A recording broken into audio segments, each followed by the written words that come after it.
it's G from the Outcasted OC podcast, and I'm here to give you your weekly SmackDown review and recap. So yeah, let's talk about this week's SmackDown, the things that happened and everything that went on.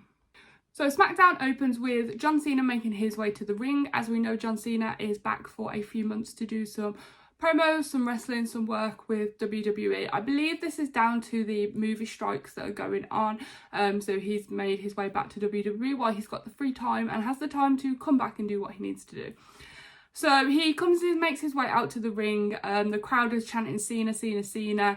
And he starts talking about all the opportunities that you guys give to him. You know, without the crowd, without the fans, John Cena would be nothing. John Cena wouldn't have all the opportunities that he's had and all the opportunities they will have because he plans on sticking around for a few months. He also then announces that he is going to be hosting Payback tomorrow night, which, as it would be now, tonight, as it is Saturday here in the UK already. So as Cena's carrying on, we are rudely interrupted by a returning Jimmy Uso, who has a new theme song. I quite like this theme. It was giving me a bit of like a creepy vibe at the beginning, but I really enjoyed it. I really liked it. So Jimmy makes his way down to the ring and the crowd start chanting, "We want Jay, we want Jay, we want Jay." So obviously the crowd is still hung up on the fact that Jay has left WWE. Jimmy then cuts a promo on John Cena and he's like, "Why are you here, Cena? Why are you here? Nobody's come to see you. They've all come to see me. They've all come to hear why I said that I would save Jay, why I did what I did to Jay, why I said that I would save him over and over again. They've come here to see me say why." And he then says like he would save Jay over and over again because he never wants him to end up corrupt like Cena, or like someone like Cena. He is like, Cena is really corrupt in the way that he does things like Roman. Jimmy then goes on to say, you know, "You are a GOAT, John Cena, but you are standing in the ring with the best because this is my ring now." And then Jimmy goes on to say, like, "Cena, you are exactly like Roman. Both of you, Cena and Roman, you take, and you never give. But the only difference between Cena and Roman is Cena likes to smile." And that really cut deep. I was like, bro, you can't say something like that. Cena then cuts back at Jimmy and he's saying the wrong Uso left WWE. Like, the wrong Uso quit. It shouldn't have been Jay, it should have been Jimmy. Jimmy then goes for a cheap shot on Cena. Cena hits Jimmy with an attitude adjustment, and that's where that ends. We then cut to a backstage segment with Kayla Braxton and Austin Theory and Grayson Waller. Grayson Waller and Austin Theory have a tag match tonight against Santos Escobar and Rey Mysterio of the LWO. But Kayla asks them their thoughts on John Cena hosting Payback tonight. Theory is like, nobody cares about John Cena and what he's doing. We're here to see Theory win back his US Championship belt. And Grayson Waller, you know, with the biggest Grayson Waller effect. Everybody's here to see the Grayson Waller effect with Cody. And apparently Cody has a big announcement on the Grayson Waller effect at Payback. And then they talk a little bit of smack about how they're going to beat Rey and Santos tonight. So we then move on to our tag match, which is Santos Escobar and Rey Mysterio, our United States Championship of the LWO, versus Grayson Waller and Austin Theory.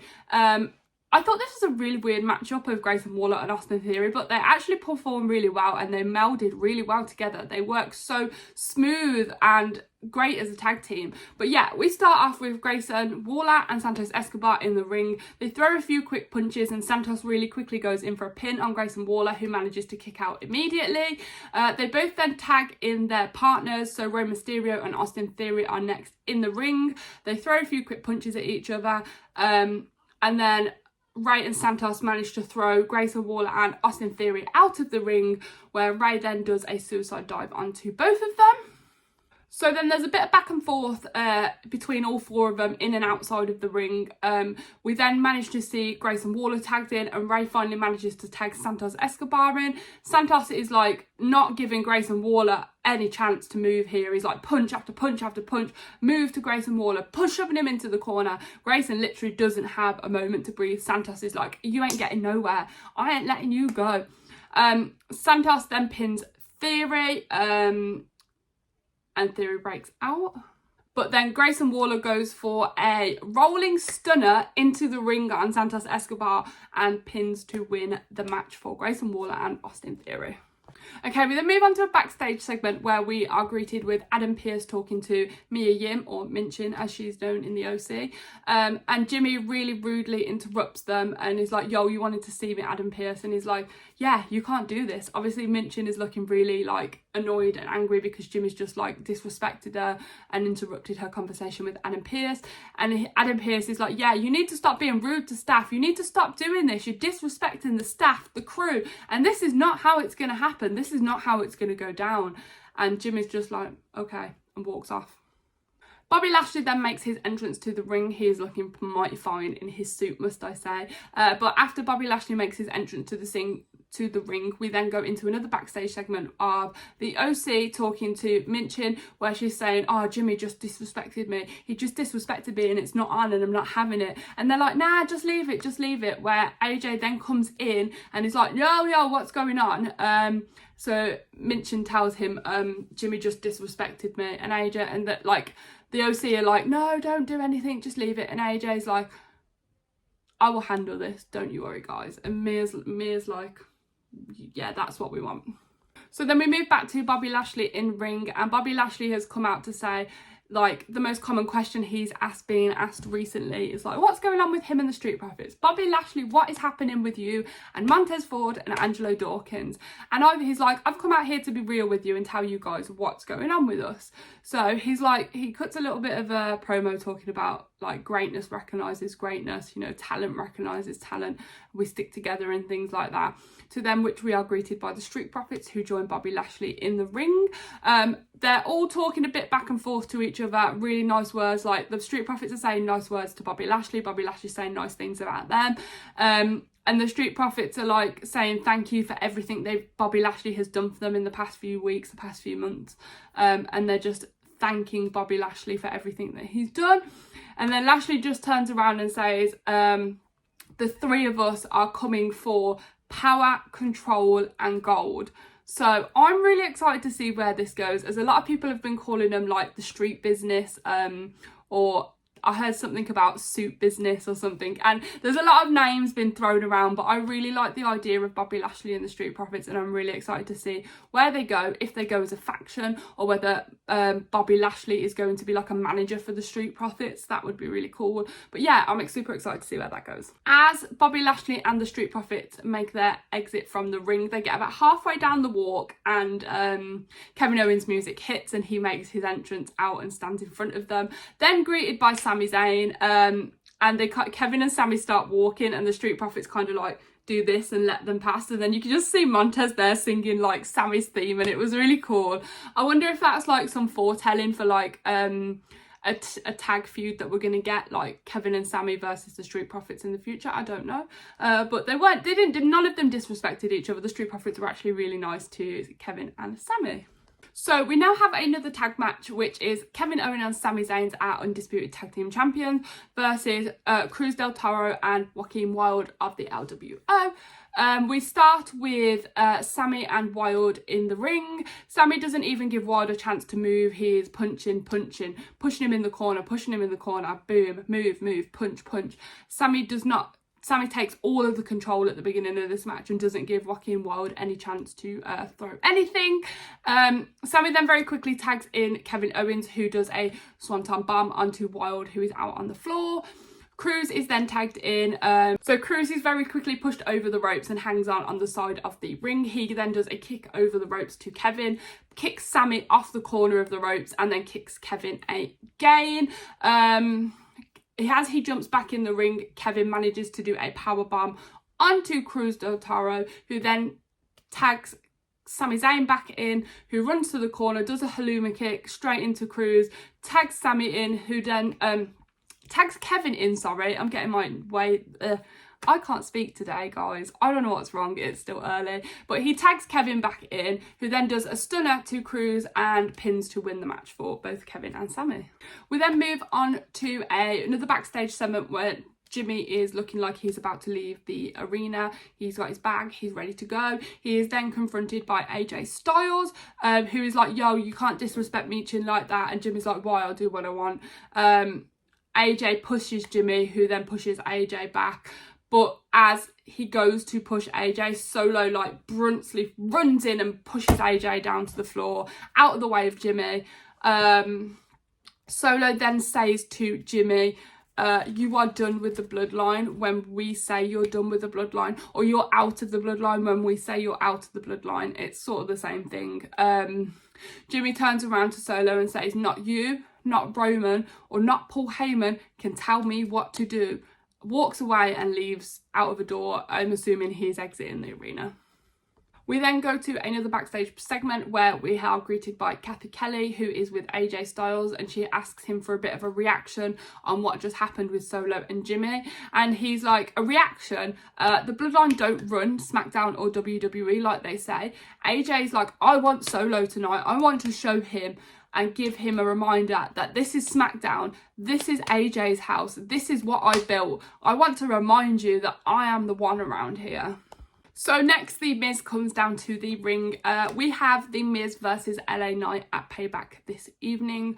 I'm super excited for this match. The two are both phenomenal wrestlers, both great on the mic, and I'm really excited to see where this goes. Can we just take a moment to appreciate The Miz's promo work? His impersonation of LA Knight on Monday Night Raw was phenomenal. I actually thought it was LA Knight to begin with. I thought, wait, LA Knight's cut his hair. Then I realised it was The Miz really quick, but yeah, he did a phenomenal job. So he comes out to the ring and he starts talking about how LA Knight is going to be competing in the biggest match of his career tonight at Payback because it's against The Miz. But the crowd are not having any of it. They're like, LA Knight, LA Knight. Yeah, and the Miz just can't seem to get a word in. LA Knight makes an appearance and he starts to cut a promo on The Miz. He talks about how The Miz impersonates The Rock, impersonated Cena, he impersonated Cena, and now he's impersonating himself, LA Knight. He's like, do you know what all of these have in common, Miz? All these people you're impersonating, you want to be them, but you can't be them. And LA Knight just starts going off on The Miz. He talks about how The Miz is not on his level. So yeah, LA Knight talks about how he's not on The Miz's level, or The Miz isn't on his level, and he starts talking about things he's accomplished in his career and then the things The Miz has done in his career, and he's like, they're back and forth at each other about things that they've both accomplished or not accomplished, and they're like, neither of them are on each other's level. And then LA Knight is like, yeah, because I'm above your level now, Miz, and there's nothing you can do about it. LA Knight then talks about The Miz's wife and how she is the star of Miz and Miz's, and that The Miz will never be able to compete against her either. The Miz says LA Knight is going to quit after his match tonight because there ain't no way he could come back into the ring after The Miz has defeated him and made him embarrassed. So The Miz goes in for a cheap shot on LA Knight and manages to get a skull crusher on LA Knight, and then he's shouting at him like, you want to know what your future is? This is your future right here. Obviously talking about him on the ground being defeated.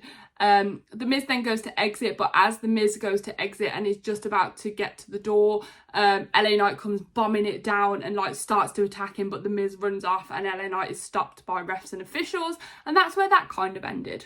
We then move on to a match between Bayley of Damage Control and Shotzi. So Damage Control make their entrance. All three of them are there. Bayley, Io, our Women's Champion, and Dakota Kai.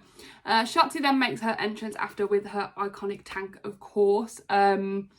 They both make their way down to the ring and they're ready to start. The bell rings and Shotzi's doing some weird stuff. She's like on the floor. She's like ducking under Bayley. Bayley's going for kicks and Shotzi's like ducking out the way. Bayley looks really scared and she doesn't know what to do. I think she's not like fully aware of what Shotzi could do.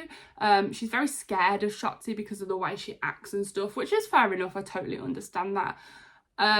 But yeah, Shotzi's really in control to begin with because Bayley's just like, I don't want to get involved. I'm a bit scared of this girl, you know. So Shotzi's going in with the punches and the kicks and she's getting Bayley, like, not giving Bayley a chance to move. Bayley then manages to corner Shotzi and starts mocking her hair, and she's making like scissor cuts across the top of her hair as into what she did to her a while back on SmackDown when she cut all her hair off.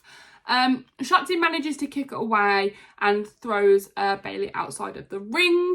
So we then see Bayley up on the second rope with a elbow shot to Shotzi. who then goes in for a pin, and Shotzi manages to kick out. Bayley gets up to top rope again and goes for another elbow shot onto Shotzi, who actually manages to put her knees up this time, so that one didn't work out. Bayley rolls out of the ring, and then Shotzi gets up and goes for a suicide dive onto Bayley. At this point, they're then back in the ring and going for it at each other. And we have a very unexpected guest of Charlotte Flair. She comes out. At this point, the ref is talking to Shotzi and Dakota over in the corner, because I feel like Dakota jumped up to distract the ref. But I don't really know what was going on over there.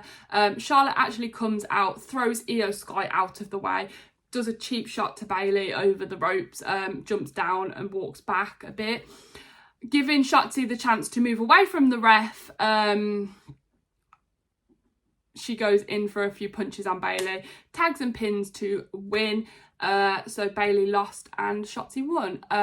Shotzi is then greeted by Charlotte coming up to the ring to hold her hand up like, yeah, this girl won. So after that happened, we then, I think it cut to a commercial, and it come back to say that next week on SmackDown, we have Shotzi and Charlotte versus Bayley and Io. Yeah, so that's a tag match set up for next week. Okay, we then have a very heated main event of Solo Sikoa versus AJ Styles. AJ does not want to let Solo walk out of this clean because of the way he disrespected Minchin in the OC. So they both make their entrances down to the ring. The bell rings. AJ is straight in there with the punches to Solo. He's like, I need to get in there quick because this guy can be tough. He can be tough. He's part of the bloodline. Of course he's going to be tough. They're back and forth with each other a lot. Punches to Solo, punches to AJ.